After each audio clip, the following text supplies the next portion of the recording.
তারেক রহমান ও doctor Mohammad ইউনূসের মধ্যে বহুল আলোচিত বৈঠক শেষ হয়েছে। বৈঠক শেষে হাস্যোজ্জ্বল চেহারা নিয়ে বের হয়েছেন বিএনপির ভারপ্রাপ্ত চেয়ারম্যান তারেক রহমান।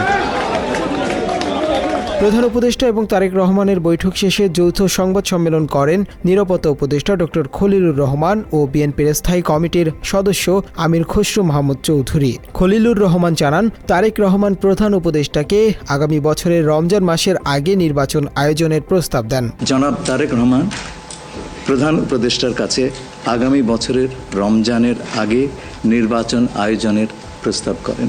জবাবে প্রধান উপদেষ্টা বলেন, তিনি আগামী বছরের এপ্রিল মাসে নির্বাচন দেওয়ার ঘোষণা দিয়েছেন। প্রধান উপদেষ্টা জানিয়েছেন, সকল প্রস্তুতি সম্পন্ন করা গেলে ফেব্রুয়ারি মাসে নির্বাচন দেয়া যেতে পারে। সকল প্রস্তুতি সম্পন্ন করা গেলে 2026 সালের রমজান শুরু হওয়ার আগের সপ্তাহেও নির্বাচন আয়োজন করা যেতে পারে। মাত্র 30% টাকায় জমির মালিক হয়ে নতুন বাংলাদেশের গড়ে তোলার স্বপ্ন দেখা বাংলা বসতি।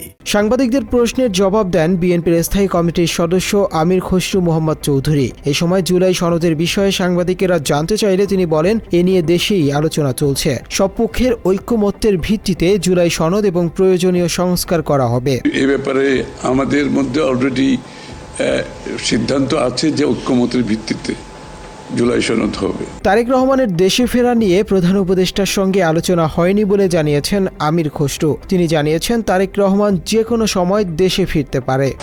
এই ব্যাপারে আলোচনার কোনো প্রয়োজনীয়তা আছে বলে আমরা মনে করি না। তারেক রহমান সাহেব যখনই ইচ্ছা উনি দেশে ফিরে যেতে পারবেন। নির্বাচনের সুনির্দিষ্ট তারিখ জানতে চাইলে সাংবাদিকদের নিরাপত্তা উপদেষ্টা জানান, খুব শীঘ্রই নির্বাচন কমিশন নির্বাচনের তারিখ ঘোষণা করবে এবং নির্বাচন কমিশন আমরা আশা করব শীঘ্রই একটা তারিখ ঘোষণা করবে।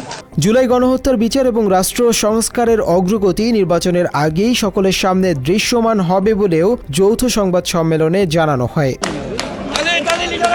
মুনতাসির তাশরিফ, বাংলা এডিশন।